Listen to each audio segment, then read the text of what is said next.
Listen, buddy, I'm not going to be around when the Armenians take over the world. Who the hell wants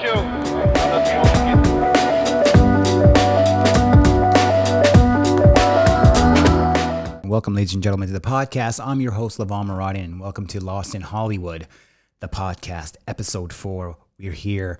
We're trying to move it forward. Today, no guests, but soon, again, more guests will be showing up. On our last episode, we had Yelena York. She's an amazing artist herself and an amazing soul and an amazing person. Anytime I'm in her vicinity, I get very cool vibes, and she's a very cool chick. You know what I mean? I don't know is that politically correct to say chick now? I don't know. But I'm going to say it anyway. Well, welcome to 2021. We made it. What we made it to, nobody knows. And we're trying to figure out how to move forward this coming year. We got a new incoming president, Mr. Joseph Sleepy Joe Biden, and Miss Kamala? I don't know. Miss Harris. Mrs. Is she? Mrs.? I don't know. But we'll see how this administration puts America first. Yeah, right. America first. I don't think America has been first in a very long time. That's what I believe in. My parents immigrated here. I am a child of immigrants, and I'm born and raised here, and I'm very, very tight-knit with my own culture, Armenian. That's what I am. And I've adopted American ways with Armenian culture. Armenians and people who are just immigrants, like most of America, they're hardworking people. And what's going on right now with this pandemic, aka plandemic, some people might call it that, we don't know what's going on. A lot of businesses are closing. A lot of mom and pop shops are closing. They're losing their savings. They're losing their homes. They're becoming homeless.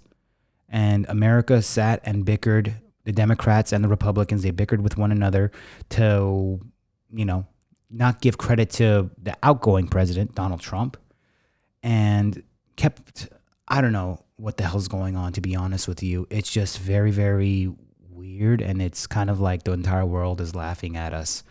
China for sure is laughing at us. And how my year is going to move forward from here, I'm still trying to conduct business, creative business, like the creative business behind me. And I'm trying to navigate myself, put down a really cool calendar. Let's just put it that way. A calendar of how I'm going to move this year. Starting off with, I've been shooting a lot more corporate related stuff. And it's cool. I mean, it's not it's my ideal thing to do, but I'm lucky to be able to have some type of job right now, especially where people are jobless, have been fired, have put on unemployment, and that's very, very it's sad in a way. I feel for all those people. That's why wherever I go, in regards to if I do pick up like takeout, I try to go to a small business, the mom and pop places, the street vendors, and all that. Try to help them out. Do you really think McDonald's needs the help, or any other fast food place, or any other chain? I don't think so. So if you can, go out there and support all your local businesses so they can stay afloat. All the favorite places that, you grew up having, your favorite sandwich joint, your favorite burger place, your favorite whatever, go and support them, because they can use all the support that they can.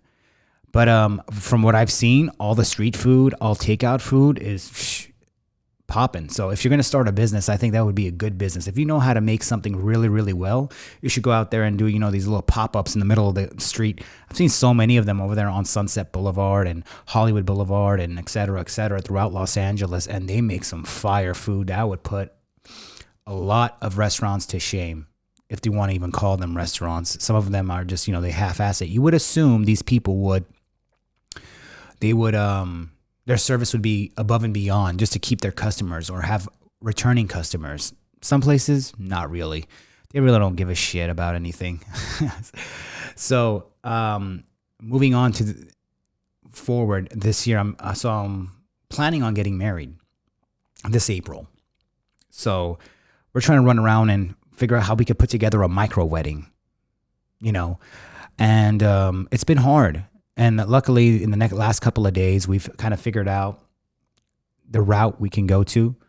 And it doesn't matter to me. I'm a very simple man. I have a hint of, bouginess to me, according to my fiance Louisa, but I'm very simple when it comes to stuff like that. I think weddings are more for, the woman, for the woman than for the man. If you're having a traditional, wedding, but let's see how that goes. Hopefully, all our loved ones and all of the people that we care about can come and enjoy that day with us. Hopefully, we'll see what happens in the next few months with our incoming administration and et cetera, et cetera. Excuse me, I'm having a little bit of bourbon while I'm talking. Today's bourbon is Smoke Wagon Small Batch Straight Bourbon Whiskey. They're out of Las Vegas, Nevada, but how they distill this stuff, amazing. Very, very good. I would highly recommend to pick up any which one of these products. But I'm trying to figure out how to move forward creatively this year. I've gradually slowed down from shooting editorial photography, aka shooting models, doing interesting things. That's what an editorial is in reality. Creating a story. What's the story? What's the meaning behind it? I go through Instagram a lot, and I see a lot of amazing photographers who do not get the recognition that they deserve.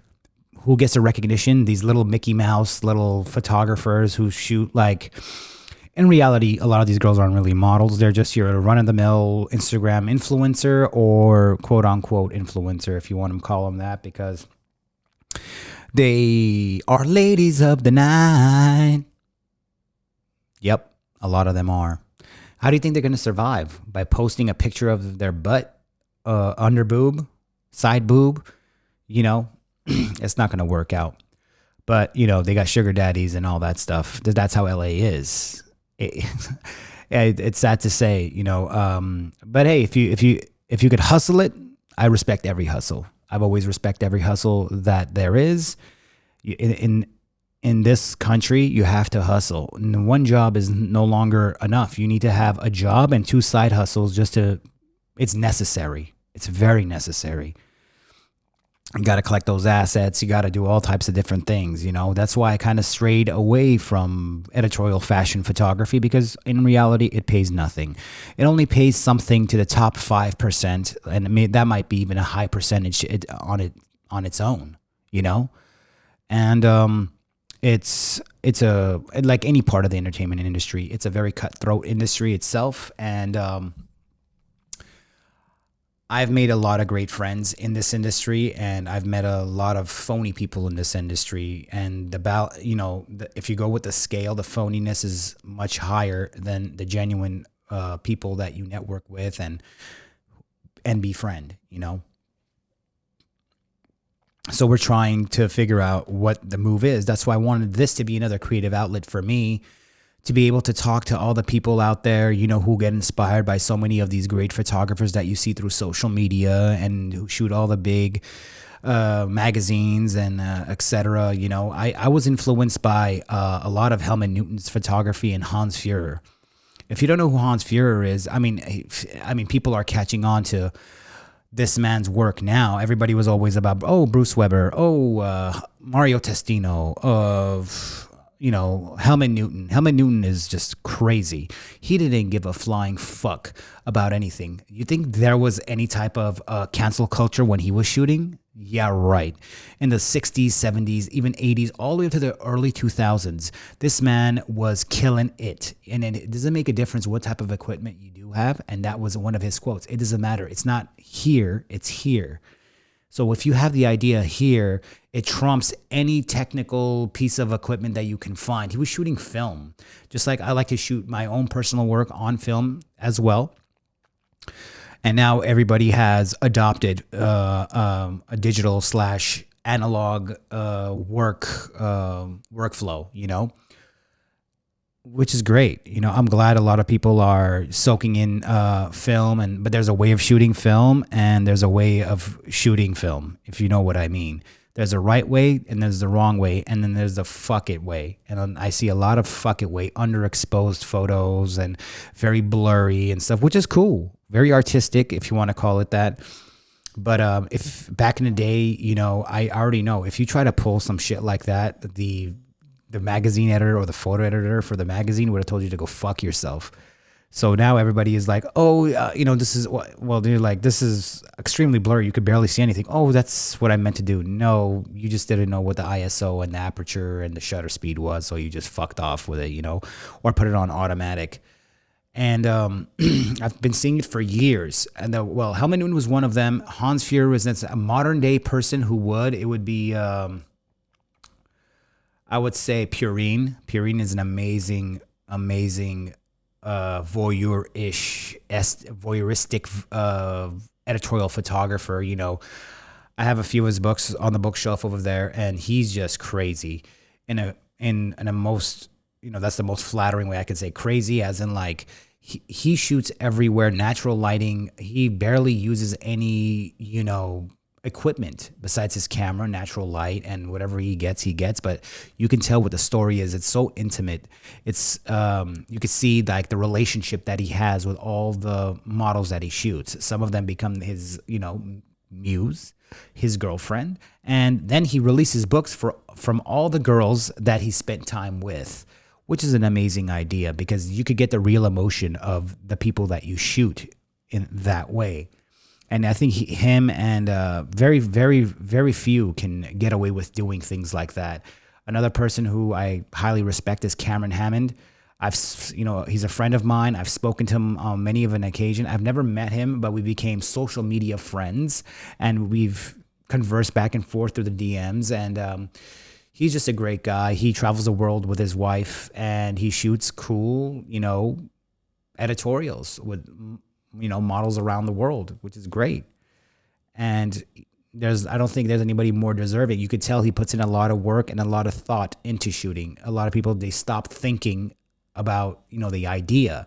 You have to put the idea together for you to move forward, So people forget about like the idea. They're like, oh, well, yeah, she's a beautiful girl and just, I'll shoot her either half nude or whatever, or show some skin and I'll get a lot of likes. And listen, likes doesn't put food on your table. Likes doesn't make you think outside of the box. That's what I learned in the beginning. That's what when I started on Instagram, hey, I have 20-ish thousand followers, right? Which means absolutely nothing. It's not about the quality, it's the quantity, right?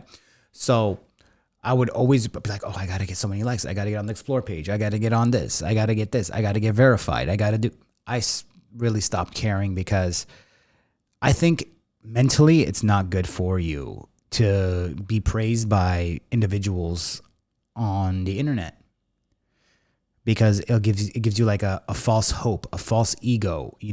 Agencies will reach out to you. They'll be like, oh, we want you to test with a few of our girls. Wonderful. That's great. That's a great opportunity for up and coming photographers. A lot of testing. Sometimes, a lot of the time, you will not get paid for a lot of this stuff, but you'll shoot kind of well-known up and coming girls, or well-known girls on social media. You'll shoot them, but they don't. Sometimes, I've shot them myself, and sometimes they're amazing, and sometimes they're not so great. You have to teach them. As a photographer, you're a director. You have to direct people. Just like a director directs a feature film, you have to give them the guidance. You have to help them, shape the idea that you have so they can give you what you are looking for. And that alone is the hardest part. You could be technically savvy, technically efficient, but if you don't have it as in like, you are born to be a creative. I think you're born to be a director of photography, an artist, whatever, you're born to do these things. You can't learn any of this stuff in film school. Yeah, you can. The theory you can learn, but how to actually form the creative idea is where you need to really focus on. You could put all the technical aspects all you want. You can make an amazing story with nothing. And I've seen it a million times, you know? Now it's like everybody is on YouTube with a camera just like this. But, I try to dabble in YouTube, photography YouTube, try to give guidance to people who are interested in kind of tapping into my thought process and tapping into who I am and tapping into my experience. And the experience I started off as a runner, a PA for a music video. That was my first job in this industry. I was a PA. That's what a runner is. So you go grab coffee, you go down to the store, grab a couple of memory cards from Best Buy that they probably won't end up using because it's not what they needed. In reality, they found the memory cards. You'll run and you'll go get food for the talent. So the music video was for this R&B artist. His name was Levon. I remember it like it was yesterday. It was up in the Hollywood Hills, and it was a shit show. It was the director of that music video was Hype Williams' nephew. I forget what his name is because I don't know, but I got hired by a guy named Roger Ubina, who I met at a place I used to kind of create content for. And he said, hey, you look like you're a go-getter, you're a hustler. So, if you're interested in making some money and, being on a real film set, I'll hire you to be a PA for the day, and if everything goes well, we could continue doing that, So I PA'd only once. One time was more than enough for me because I saw all the work that you put in. I mean, yes, it's a great opportunity to network with people and learn the tricks of the trade, if you want to say, especially if you wanted to be a cinematographer, which I wanted to be. You see how the lighting sequences are, the movements and all that. And this is in the early mid 2000s, around 2009, 2011, right around that area. And that's where DSLRs were, a little camera.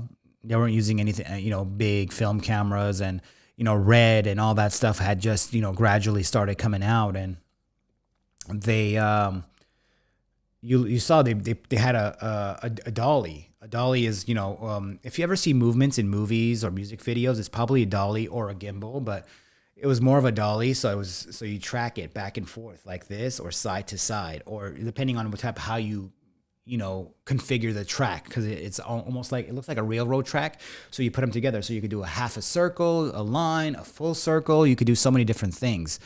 And I just saw that, and how all the lighting sequences are, and how all the lighting setups are. But after all of that, you receive your check a week later. It was supposed to be $250 a day, right? Which is great. But after taxes and everything, I think the check was like $160. All that work it's a day's work, yeah. But all that, I noticed, I'm like $160 for like 10 hours worth of work to take the bullshit of all these people. I'm like, if I do anything in this industry, I want to do it alone. I want to be an entrepreneur when I want to do this stuff. I want to work on my own. I don't want to answer to anybody. I want to answer to myself. And that was the ultimate goal for me. I always wanted to answer to myself, never be spoken down to by anybody, which you will in this industry. A lot of the time, you'll be spoken down to, you'll be treated like garbage, lied to, and you just have to have thick skin. You just your skin has to be so thick that everybody's bullshit means nothing to you. But you just soak in all the information you can. Soak in anything that you don't know the answer to. Ask questions. It's okay, even though they might cuss you out or something, but in between you being cussed out, they'll give you bits and pieces of knowledge, which, along the way, it will help you. And this is how I learned to guide myself in this industry of photography, videography, cinematography, and shot so many music videos, very guerrilla. And I had the opportunity to work with some great people, some great artists. I had the opportunity to work with like YG before he was YG that you would know. Nipsey Hussle, rest in peace. He was an amazing man. And, Tyga and all these, I don't want to name drop Wiz Khalifa. Oh, I don't want to name drop anybody, but I had the opportunity to see the rise before the real fame came. I saw all these people. I had the opportunity to converse with them, and all the people that I mentioned, except for a couple, deserve to be exactly where they are. They deserve to be, respected in this industry, because this industry will fuck you, and they did the fucking, and that's all the most important thing to do in this industry. You do the fucking. That's more of a metaphor, okay? When I say the fucking, because this industry will fuck you very, very hard and dry with no lube, because you think that you are special. Believe me, you're not special. There's so many people who think they're so special in this industry, but you are so disposable. You're like a disposable camera. You take the 12 shots, next. It's that simple. You have to be able to kiss ass, figuratively and straight up. I don't know. I don't know what I've gotten myself into lately. As I said, I stopped shooting because I needed to be able to have a real job. Shooting corporate, consumer related products, stuff that I really don't want to do, but hey, it pays bills, right? And as time is going by, I'm noticing more and more that it makes me sad that I had to go in that direction. But if you want to be able to, again, put food on your table, clothes on your back, have a wedding, because now you are responsible for more than one person, because before I was like, I could survive on this. I'll solo. Yeah, I can. I'm a minimalist when it comes to stuff like that, but you have to make sacrifices in life. It doesn't necessarily mean I'm done with this. I still love doing this. When I say this, obviously, creative work. This is something that I know I'm very, very good at, and I do have talent in doing it.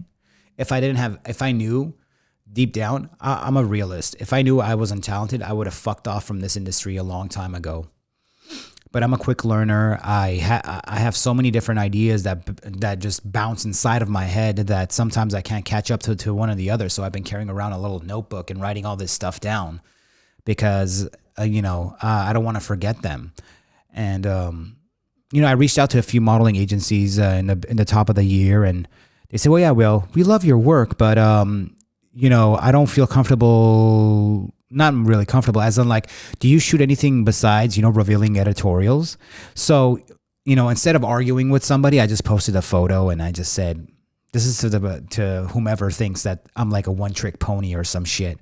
If you think that's all I'm capable of doing after all the work that I've put in over 10 years, you might not know me so well. There's so many different agencies and agency directors that know me very, very well, and I can shoot studio work, location work. It doesn't make a difference, but I know what I am good at, but I don't want to be stuck in that one genre. I like to be able to, step out of my comfort zone and get more creative, tap into that little area where you were kind of afraid to get into, and that's how you will progress as a creative, progress in your lighting, progress in your, what you see through the viewfinder of your camera. And that really like lit a fire underneath my ass. I was like, it's like throwing low-key insults to me is like fueling my fire. And I like that. I like being insulted, and I like proving people wrong. But I'm not the type of person to like say I told you. I want it to speak for me. I don't want me to speak for me. I want it. When I say it, the work. That's all that matters. The work is what matters. But, sometimes people are delusional in this industry. They think they're talented because people blow smoke up their fucking ass because they want something for free. It doesn't work like that. I mean, it works like that for them, but it won't work well for you. That's why you always have to, you know, be able to progress. Don't be a one type of thing. Be multiple things. Learn how to develop film on your own. Learn how to scan it. Learn how to print it. Learn how to use a digital camera, a gimbal, how to do lighting setups and make it more cinematic and all that good stuff. You know, you got to, you know, tap into that. You got to put in the work. Nobody will teach you. You have to teach yourself. And if you do have the opportunity to get on set and be able to do all these things, you know, it's trial and error. You'll be like, oh, okay, I see why if I put that light there and if I shot it at this angle, you know, you keep it, you know, as a mental notebook of all these little tricks that you will learn on your own. Nobody will teach you these tricks. Believe me, even unless, you know, you camera assist or, you know, you're a focus puller, you're a grip, a gaffer, you'll learn all those things that way. I think that's the best way to tap into it. But excuse me. But yeah, so that's pretty much the film industry. And, you know, there's so many weird shit that's going on in Hollywood right now. There's that actor, what's his name? Armie Hammer. Armie Hammer. Armie Hammer, just, I think he, you know, people blasted him out. You know, they blasted him on social media in the DMs saying that, well, whoever put him on blast said that, you know, he's so kinky that he likes to drink the blood of the, you know, his sexual partners. I was like, that's wild. You know, I've seen some wild shit, but that's as wild as it gets. That's some vampire shit. You know what I'm saying? That's some like fucking Transylvania Bela Lugosi shit. I don't know how somebody would get off on drinking the blood of somebody. Bro, you know, you cut your finger for a second, you go like this, you're like, oh, this is very irony. So not, you know, has a iron-ish taste, the blood. So I don't know how somebody would do that. So he, you know, obviously he's going to say he's not into that shit like that, but you know, he just stepped down from a movie I think he was doing with Jennifer Lopez or some shit like that. Hollywood is weird. It all started, you know, I'm sure Hollywood's been fucking weird for forever, since the inception of Hollywood, of the idea of being celebrity. People, you know, now, you know, if you say you work in this industry, people will be like, oh God, he's one of those people, or she's one of those people. It's fucking highly embarrassing just to say you work in this fucking industry. And I've met a lot of pieces of work in this industry. They should, I mean, now I know why they are heads of big companies, because you'll see what kind of scumbag shit that you thought you would never see, but you will see it. And, you know, sometimes you have to turn a blind eye to it, like you never saw it. And I've seen shit that, you know, one time we were shooting a music video at the, now I think this hotel doesn't exist. It was on Sunset, you know, past Laurel Canyon and Sunset. Well, Crescent Heights and Sunset, you would pass it. It was called the London Hotel. And there's this guy we linked up with. He reached out to us. He wanted us to shoot a music video because he had liked some of the work that we had done. And his name was Detail.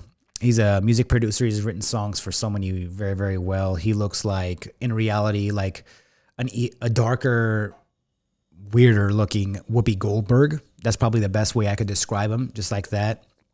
And he, you know, rented out a couple of suites there in the hotel, and a beautiful, you know, model. You know, you could tell she's from like, you know, she's from the hood. She's a hood chick. And, you know, I guess they got to talking and stuff like that. And he kicked us out of the room.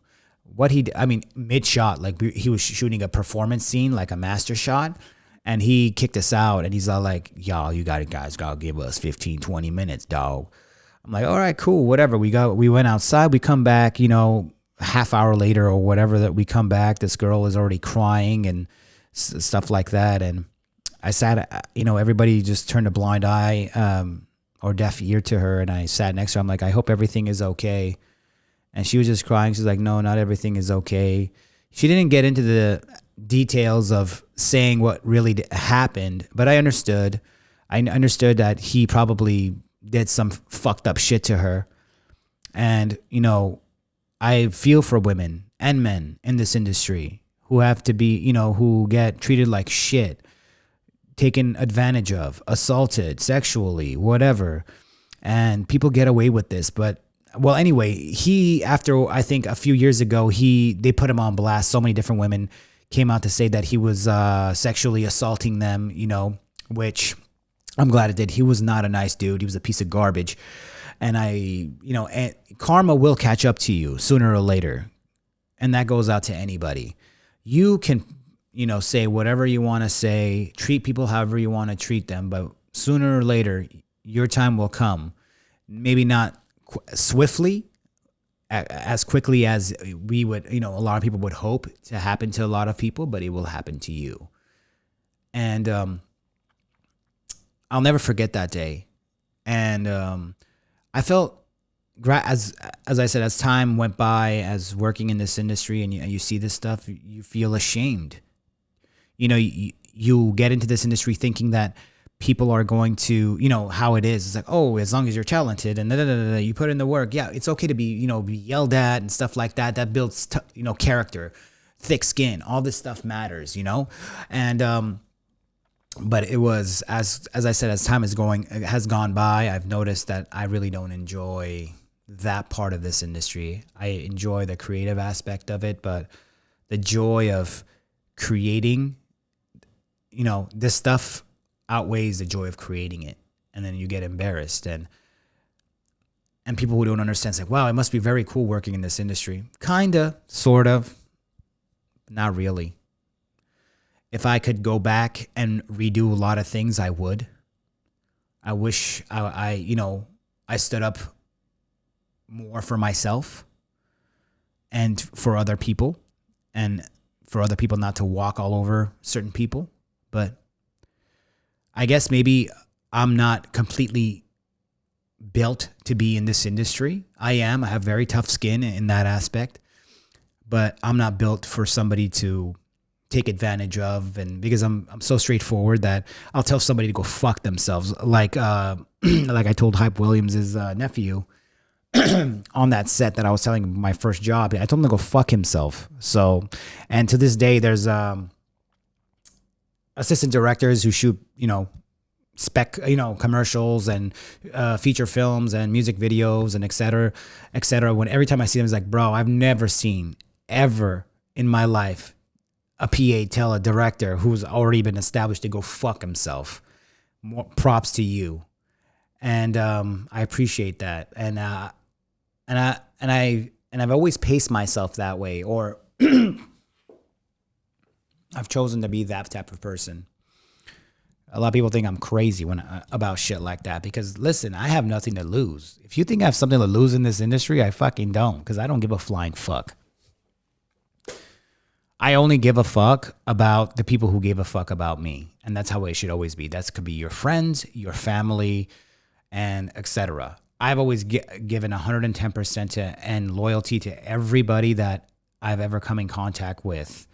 And you assume the same respect would be given back to you? No. It doesn't work. Everybody has their own agenda. Remember that. In any industry, everybody has their own agenda. Being genuine, being loyal, all this shit means nothing. And I hate to be a pessimist, because I'm not that pessimistic. But as I said, working in this, in my career, this is what I've seen.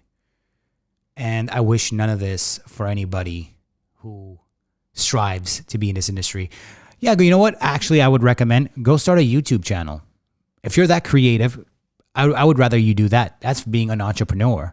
I mean, you can't do certain things, can't say certain things on YouTube anymore, but if you could create a balance of, PG-13-ish vibes without talking about politics and stuff like that, you'll make it. You'll make it easily. I don't know, start a whiskey channel. If you're a collector of whiskey, I would tell, I have many bottles of whiskey, but I go through them too fast for me to be able to be a collector and sit there and go, yeah, I smell apricot, watermelon. What is this? Toasted cinnamon and marshmallow. I can't do all that stuff. I mean, I can, but that's not my vibe. I'm saying this is just advice to people who want to be creative and in that vein, this is my creative outlet now. Well, one of them, besides my work that you see behind me. Well, I wanted to keep this podcast episode very short. I just wanted to air out some of my thoughts and just say again, welcome to 2021. I hope it's very successful for all of you. I wish you the best. I wish you health first and your family health first, and then let everything else come right behind it. This is Levon Muradian. This is Lost in Hollywood episode 4. I'll see you when I see you, and we'll see you soon. See you later. Listen, buddy, I'm not going to be around when the Armenians take over the world. Who the hell wants you?